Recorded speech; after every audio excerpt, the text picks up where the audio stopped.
आज हम बात करेंगे एक बहुत ही मिस्टीरियस और शॉकिंग टॉपिक के बारे में। आप सभी ने तुशिबा का नाम तो सुना ही होगा। तुशिबा एक जापानीज इलेक्ट्रॉनिक्स कंपनी है जो बहुत ही पॉपुलर थी। लेकिन क्या आपको पता है कि तुशिबा के कैलेंडर में एक ऐसा दौर आया जहां वो अपनी औकात ही खो बैठी थी, और फिर एक ऐसा भी दौर आया जहां उनकी कोई औकात ही नहीं रही। जी हाँ दोस्तों, आज हम बात करेंगे तुशिबा के उसी दौर के बारे में। तुशिबा एक बहुत ही पुरानी कंपनी है जिसकी शुरुआत 1939 में हुई थी। 70 साल के सफर में तुशिबा ने बहुत सारी तरक्की की और अपनी ऐसी एक पोजीशन बनाई जहां उनका कोई कंपटीशन ही नहीं था। तुशिबा अपनी टेक्नोलॉजी, इनोवेशन और क्वालिटी के लिए जानी जाती थी। लेकिन क्या आपको पता है कि इस सफर के कुछ ही साल बाद तुशिबा की किस्मत बदल गई और वो धीरे धीरे खत्म होने लगी। तुशिबा का डाउनफॉल की शुरुआत 2006 में हुई थी, जब उनके एग्जीक्यूटिव्स ने एक बहुत ही बड़ा अकाउंटिंग स्कैंडल किया था। उन्होंने अपनी अकाउंट्स को मैनिपुलेट किया और फॉल्स रिपोर्ट सबमिट किए, जिससे तुशिबा की शेयर्स और क्रेडिबिलिटी दोनों में काफी लॉस हुआ। इसके बाद 2011 में न्यूक्लियर डिसास्टर के बाद भी तुशिबा के न्यूक्लियर डिवीजन में बहुत सारी इरेगुलरिटीज निकली, जिससे उनकी क्रेडिबिलिटी और फाइनेंशियल पोजीशन दोनों कमजोर हुई। तुशिबा के एग्जीक्यूटिव्स के करप्ट प्रैक्टिसेस और इरेगुलरिटीज के बाद कंपनी ने काफी सारे फाइनेंशियल लॉसेस फेस किए और आखिरी में 2017 में उनकी फाइनेंशियल पोजीशन इतनी वीक हो गई कि कंपनी ने अपनी यूएस न्यूक्लियर डिवीजन को बैंकरप्ट डिक्लेयर करना पड़ा। ये एक बहुत ही बड़ा शॉक था तुशिबा के लिए, और इसके बाद कंपनी ने काफी सारी रीस्ट्रक्चरिंग की और अपनी पोजीशन सुधारी।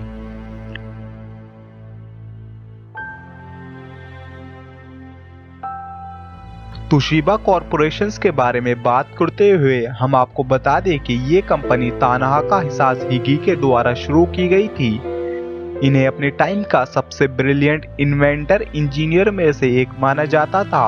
इन्होंने जुलाई 1875 में इस कंपनी को फाउंड किया था, जो टेलीग्राफ इक्विपमेंट को प्रोड्यूस करने वाली पहली जापानीज कंपनी बनी थी।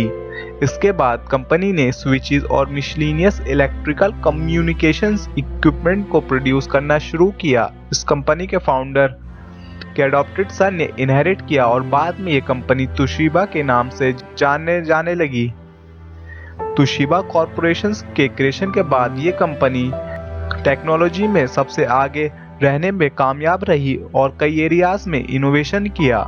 1921 में video tape recorders, television sets, air conditioners और मैकेनाइज्ड मेल प्रोसेसिंग इक्विपमेंट की प्रोडक्शन के साथ ही कंपनी ने इंडस्ट्री में कुछ भी छोड़ना नहीं चाहा। इन सभी एरियाज में कंपनी ने टेक्नोलॉजी को रिमार्केबली पुश किया। तुशिबा कॉरपोरेशंस के बाद से कंपनी ने अपने आप को बहुत तेजी से ग्रो किया और कई अदर कंपनीज को भी एक्वायर किया।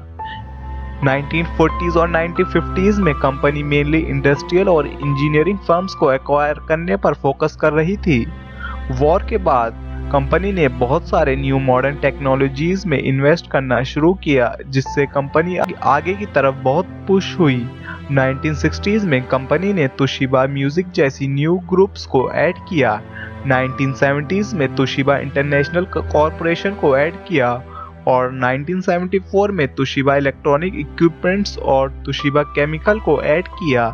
1989 में तुशिबा लाइटनिंग और टेक्नोलॉजी कॉरपोरेशंस को ऐड किया गया। 1980s और 1990s में जापानीज गवर्नमेंट ने होम ग्राउंड टेक्नोलॉजी को फ्लरिश करने के लिए चीप लोन्स और सब्सिडीज प्रोवाइड किए थे, ताकि जापानीज कंपनीज प्रॉफिट ला सके। इस टाइम पीरियड में तुशिबा इंडस्ट्री ने प्रोमिनेंस गेन किया और फॉर्च्यून्स में बहुत ज्यादा सक्सेस दिखा। तुशिबा कॉरपोरेशंस ने अपनी शुरुआत से टेक्नोलॉजी के फ्रंटियर में कदम रखा था और कई अलग अलग सीरीज में इनोवेशंस किया था। 1985 में कंपनी ने T1 लैपटॉप को लॉन्च किया, जो कंपनी का पहला मास मार्केट लैपटॉप था, जबकि मार्केट में और भी लैपटॉप्स मौजूद थे। T1100 दुनिया का पहला कॉम्पैटिबल लैपटॉप था। उसके बाद से IBM टेक्नोलॉजी काफी तेजी से बढ़ने लगी। अत्सुतोशी निशिदा द्वारा इन्वेस्टेड ये प्रोजेक्ट बहुत खास था। कुछ रिपोर्ट्स के मुताबिक उन्हें इस प्रोजेक्ट के लिए अप्रूवल तभी मिला था जब उन्होंने वादा किया कि वो 10,000 यूनिट्स उनके प्रोडक्ट्स के बेच देंगे। लेकिन जब ये लॉन्च हुआ 10,000 यूनिट्स बेचने में कोई मुश्किल नहीं हुई, और आप सोच ही सकते हैं कि ये लैपटॉप उस टाइम कितना पॉपुलर हुआ होगा। कुछ सालों के बाद तोशिबा ने दूसरी नई टेक्नोलॉजीज को डेवलप किया जिससे उन्होंने अपने नाम को बहुत रोशन किया। इस बार उन्होंने NAND फ्लैश ड्राइव बनाया जो कि आजकल के सभी हार्डवेयर के लिए बहुत ही इम्पोर्टेंट हिस्सा है। ये रैम और स्टोरेज डिवाइसेस का एक प्राइमरी हिस्सा है। ये पहला मेमोरी चिप था जो बिना पावर के मेमोरी को रिटेन कर सकता था। इसका श्रेय फुजियो मुसुका नाम के इंजीनियर को जाता है। उन्हें अपनी क्रिएशन के लिए बहुत कम रिवॉर्ड मिला था, लेकिन तोशिबा ने बहुत अधिक मुनाफा कमाया था। ये chip digital cameras, MP3 players, smartphones और USB फ्लैश ड्राइव्स में इस्तेमाल किया जाता था। 1990s और शुरुआती 2000s में तोशिबा लैपटॉप इंडस्ट्री में एक बड़ा खिलाड़ी बन गया था। रिपोर्ट्स के मुताबिक 2007 में US के सभी कंप्यूटर सेल्स का 17.8% जिम्मेदार थी तोशिबा के लिए। 2015 में ही तोशिबा ने अपने लैपटॉप्स का प्रोडक्शन को आउटसोर्स करना शुरू कर दिया था और अब वो अपने नए मॉडल्स को चाइना में प्रोड्यूस करने लगे हैं। इससे तोशिबा की इमेज थोड़ी कमजोर पड़ गई है, लेकिन अब ये नहीं कि तोशिबा का कोई भी प्रोडक्ट नहीं बन रहा है। तोशिबा अभी भी कुछ न्यू लैपटॉप्स और इलेक्ट्रॉनिक डिवाइसेस लॉन्च कर रहा है, लेकिन मार्केट में उनका इम्पैक्ट पहले से काफी कम है। यहाँ तक कि बहुत से लोग अब तोशिबा के प्रोडक्ट्स परचेज नहीं करते क्योंकि उनके कस्टमर सपोर्ट और आफ्टर सेल सर्विस भी ठीक नहीं है।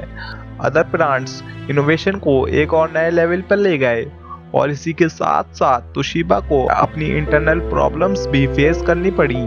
इसकी वजह से कंज्यूमर्स का कंसंट्रेशन तोशिबा के प्रोडक्ट्स पर काफी कम होने लगा। Tough competition from apples MacBook air और थिंकपैड्स ने उन्हें फेड अवे कर दिया। डेल, लिनोवो और HP के राइस ने उन्हें जस्ट अनदर ब्रांड बना दिया है। ये सब एक जापानीज ब्रांड्स के लिए एक बड़ा क्वेश्चन बन गया है। कुछ साल पहले शार्प को फॉक्सन ने बाय किया था। 2014 में सोनी ने PC बिजनेस से एग्जिट किया और उसके बाद भी उन्होंने अपने स्मार्टफोन मार्केट में मेजर शेयर को लूज किया। जापानीज ब्रांड्स का कमिंग ईयर्स में क्या होगा? क्या वो US इनोवेशन और एशियन चीप मैन्युफैक्चर से मुकाबला कर पाएंगे? सिर्फ टाइम ही बताएगा। दोस्तों, ये थी तोशिबा की बहुत ही मिस्टीरियस और शॉकिंग स्टोरी। एक कंपनी जिसको 70 साल लग गए अपनी पोजीशन बनाने में, वो एक करप्ट प्रैक्टिस के चलते कुछ ही सालों में अपनी क्रेडिबिलिटी और फाइनेंशियल पोजीशन खो बैठती है। लेकिन आप इससे क्या सीख सकते हैं? आप अपनी कंपनी या बिजनेस में कभी भी करप्ट प्रैक्टिस यूज ना करें और हमेशा क्रेडिबिलिटी और क्वालिटी पर फोकस करें। अगर आपको ये एपिसोड पसंद आया हो तो इस वीडियो को लाइक करें, शेयर करें और अपनी व्यूज कमेंट में ज़रूर शेयर करें।